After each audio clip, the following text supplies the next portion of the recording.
Yes, class 10th lesson 6 हमने start किया था। What is Amish with us, क्या है जो हमसे अभी तक छूटा हुआ है, हमारे साथ नहीं है।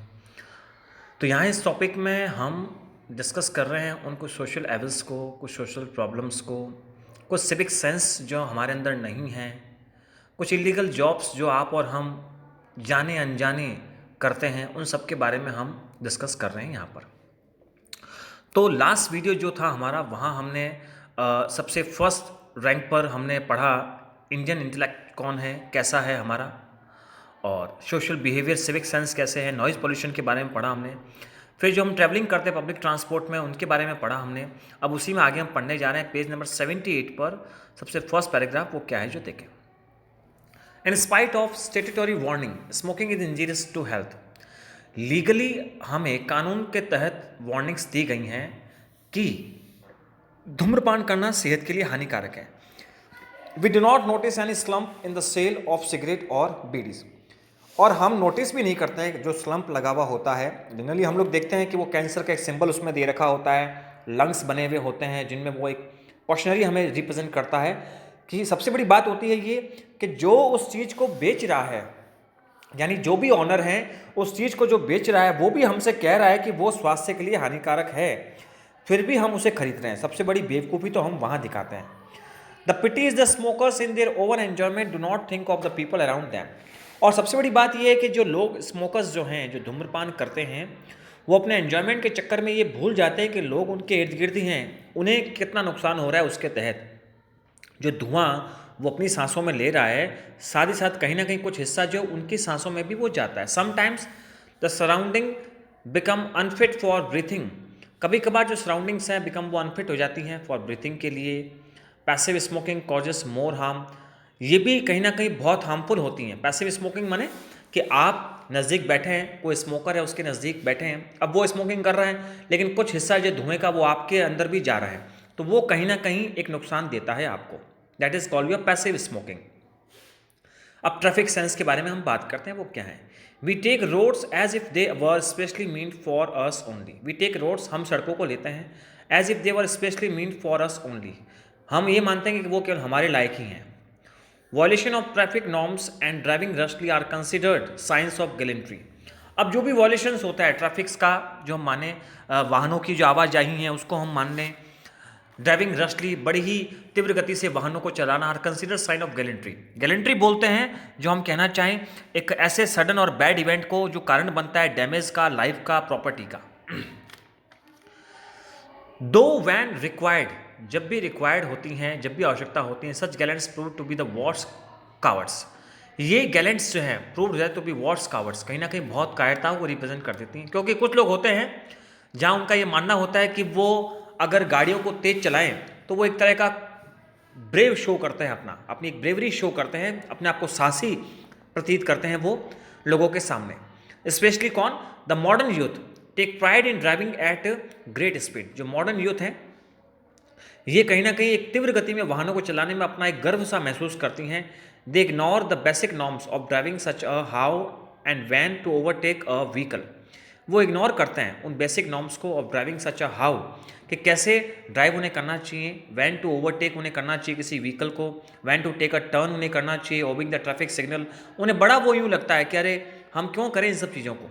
जनरली हम जिस शहर में रहते हैं, बीकानेर, बड़ा ही मैं ऐसा मानता हूँ सीधा साधा शहर है बेचारा, कानून को लेकर के इतने यहाँ पर नहीं, कभी कभार ही कानून जो यहाँ पर अवेयर होता है हमारा इन ट्रैफिक्स को लेकर के।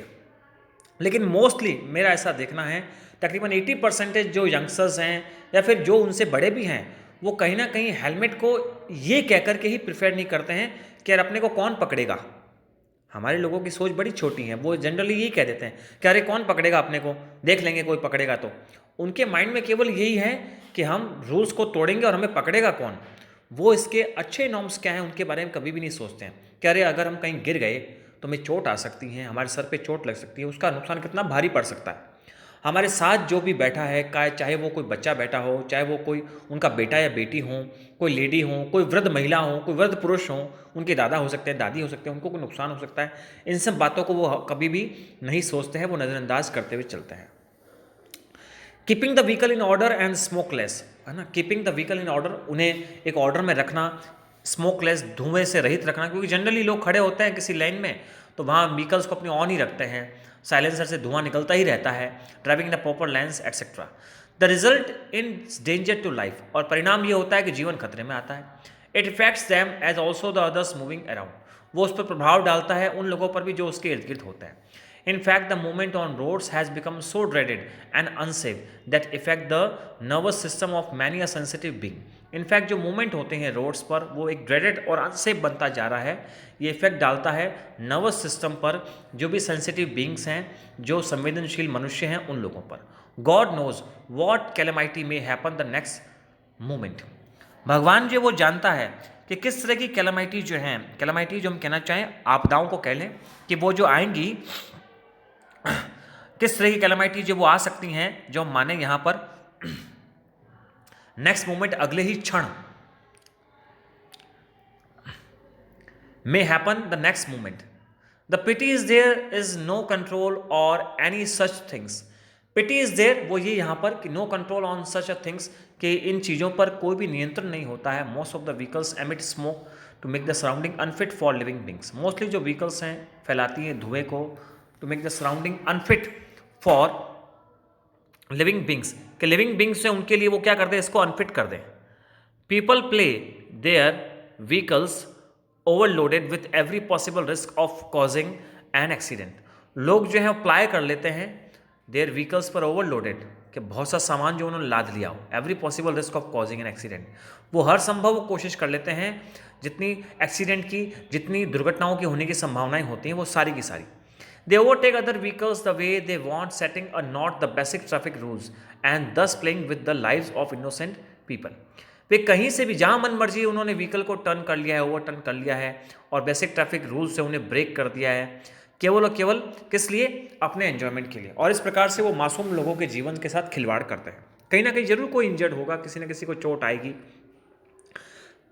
Encroachment, pen is mightier than the sword, कलम जो उसमें बड़ी ताकत है तलवार की तुलना में। Is very often kept the subject for debates in many an education institution, कई बार ये विवाद के विषय पर रखा जाता है, ये लाइन जो है एजुकेशन इंस्टीट्यूशन में, शैक्षणिक संस्थानों में। In reality the muscles power is stronger than the brain power, सही में हम माने तो जो मसल्स पावर हैं वो बहुत ही स्ट्रॉन्गर है देन द ब्रेन पावर, ऐसा हम सोच करके चलते हैं, जनरली है भी।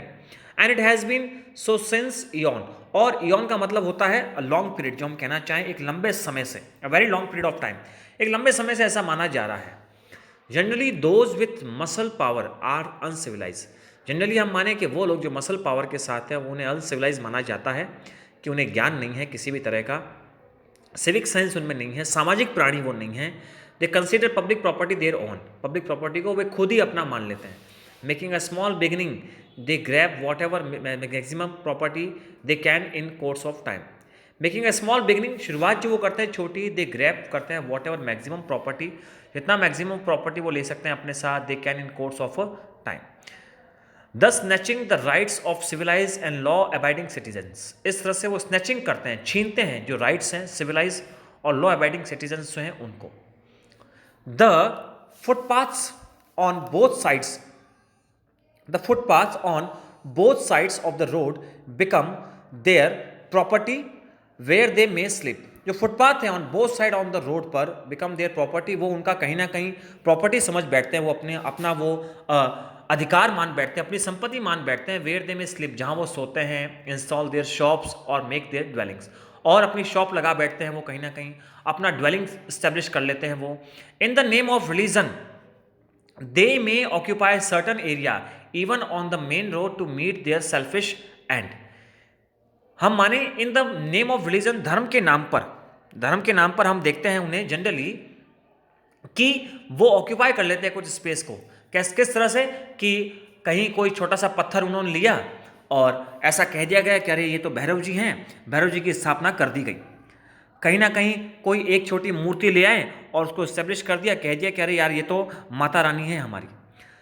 पहले थोड़ी सी चौकी बनाई, फिर धीरे धीरे करते करते उन्होंने एक पूरे मंदिर का निर्माण कर दिया, केवल और केवल अतिक्रमण के उद्देश्य से, केवल और केवल अतिक्रमण के उद्देश्य से उन्होंने इस तरह से वहां पर उसका निर्माण कर दिया, धर्म के नाम पर।